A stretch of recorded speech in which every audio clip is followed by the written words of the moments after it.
नमस्कार, स्वागत है आपका सोशल बिहार में। मैं हूं आपके साथ विशाल। बिहार की राजनीति में जो कुछ हो रहा है उससे तय मानिए कि आज रात बहुत भारी पड़ने वाली है बिहार की राजनीति में, क्योंकि सीएम नीतीश कुमार का बस आत्मा इधर है, दिल पूरा एनडीए में हो चुका है।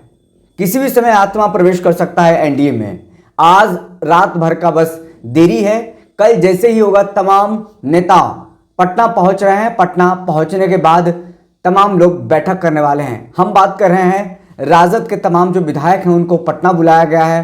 पटना में बड़ी बैठक होने वाली है और साथ ही साथ भाजपा के जो तमाम विधायक हैं उनको भी बुलाया गया है। और सबसे बड़ी और अहम बात है कि सीएम नीतीश कुमार इन दिनों चुपचाप है। ना तो वो लालू प्रसाद यादव को फोन उठा रहे हैं, ना ही वो तेजस्वी यादव को फोन उठा रहे हैं, ना ही वो किसी और का फोन उठा रहे हैं। दरअसल ऐसा जब होता है जब सीएम नीतीश कुमार पलटी मारने वाले होते हैं या सीएम नीतीश कुमार जब पाला बदलने वाले होते हैं। आपको याद होगा 2017 का वाकया, जब अचानक से सीएम नीतीश कुमार पलटी मार देते हैं और राजद को भनक नहीं लगता है और राजद सोचता रह जाता है ये क्या हुआ। अचानक से रातों रात पलटी मारते हैं और सीएम नीतीश कुमार भाजपा के साथ यानी एनडीए के साथ सरकार बना लेते हैं। इस बार ऐसा नहीं हुआ। इस बार तो 2-3-4-5 दिनों से लगातार मीडिया में खबरें चल रही थी, सुर्खियां बन रहा था और सब कुछ जो हो रहा था पर्दे के पीछे हो रहा था। लेकिन अब देखिए, पर्दे के पीछे से हट करके अब पर्दे के बाहर सब कुछ आ गया है। कल जो वाकया हुआ बिहार की राजनीति में,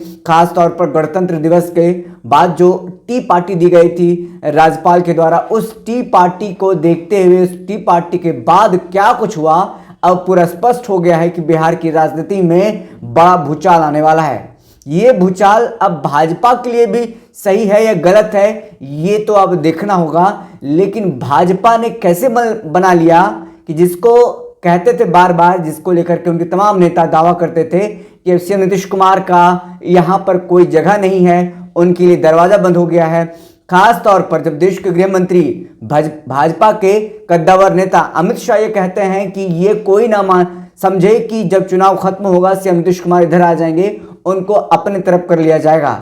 लेकिन वो भी अब कहते हैं कि दरवाजा सीएम नीतीश कुमार के लिए खुला हुआ है। तो समझ सकते हैं नीतीश कुमार ने क्या चालबाजी की है, सीएम नीतीश कुमार ने क्या आंकड़ेबाजी की है या फिर क्या चाल चला है सीएम नीतीश कुमार ने, जो भाजपा जो विश्व की सबसे बड़ी पार्टी कही जाती है वो भी मान गई है। आपने सुना होगा बार बार कि ऑपरेशन लोटस जो कि भाजपा करती रही है अन्य राज्यों में। भाजपा जब वहां पर सरकार बनाना चाहती है या फिर दूसरे दल के विधायक को तोड़ना चाहती है, लेकिन इस बार भाजपा ऑपरेशन लोटस तो नहीं कर पाई, लेकिन इस बार कहा जा रहा है कि ऑपरेशन लालटेन जरूर होने जा रहा है। इस बात का चर्चा जो है बिहार में खूब हो रहा है। दरअसल देखिए, जब भाजपा सत्ता में आ जाएगी, नीतीश कुमार सत्ता में आ जाएंगे, एनडीए की सरकार बन जाएगी, तो फिर हाथ से राजद के सत्ता खत्म हो जाएगी। ऐसे में अब अभी जो स्थिति बनी हुई है, राजद लगातार चाह रहा है कि सत्ता में बने रहे। इसको लेकर के कई कवायद की जा रही है। इसको लेकर के जीतन राम मांझी से भी बात की जा रही है, उनको सीएम पद का ऑफर दिया जा रहा है, संतोष मांझी को डिप्टी सीएम पद का ऑफर दिया जा रहा है। तमाम जो कवायद है वो चल रही है। जो तमाम जो विधायक हैं वो राजद कार्यालय पहुंच रहे हैं। राजद जो आरजेडी का जो प्रमुख जहां रहते हैं राबड़ी आवास 10 सर्कुलर आवास में, वहां पर लोग पहुंच रहे हैं और तमाम गहन और मंथन चल रहा है। और इस बीच में कोई भी मीडिया में आकर बयान नहीं देता हुआ नजर आ रहा है, ना ही वो राजद सुप्रीमो लालू प्रसाद यादव हो या फिर तेजस्वी यादव हो या फिर तेज प्रताप यादव हो। कल जिस तरीके से मनोज झा जो कि राज्यसभा के सांसद हैं, उन्होंने अल्टीमेटम दिया था कि आज शाम तक सीएम नीतीश कुमार मीडिया में आकर के क्लियर कर दें, ये मीडिया में जो बातें चल रही है सरकार गिरने को लेकर के, महागठबंधन सरकार गिरने को लेकर के, वो स्पष्ट कर दें। लेकिन कल जो बयान आया उसके बाद से जेडीयू की तरफ से भी पलटवार किया गया। राजद कौन होता है अल्टीमेटम देने वाला? तो इस बार अब तो सीएम नीतीश कुमार ने ठान लिया है, पलटासन के मूड में है, फिर से एक बार वो पलट जाएंगे। तय हो गया है, पटकथा लिख चुकी है, सब कुछ हो गया है। बस कुछ चीजों को लेकर के पेच फंसा हुआ है। जो दिल्ली के जो नेता हैं, जो दिल्ली में भाजपा के नेता हैं, वो मंथन चल रहा है। यहां से चिराग पासवान भी दिल्ली आनंद फानन में दौड़े दौड़े भागे हैं कि अब हम क्या करेंगे, क्योंकि उनकी जो राजनीति थी, उनकी जो सियासत थी, फर्स्ट बिहार को लेकर के, तो वो उनकी राजनीति खत्म हो जाएगी। नीतीश कुमार के खिलाफ राजनीति करते रहे हैं। अब उनके लिए एक बड़ा सवाल, प्रश्न चिन्ह खड़ा हो गया कि अब वो क्या करेंगे।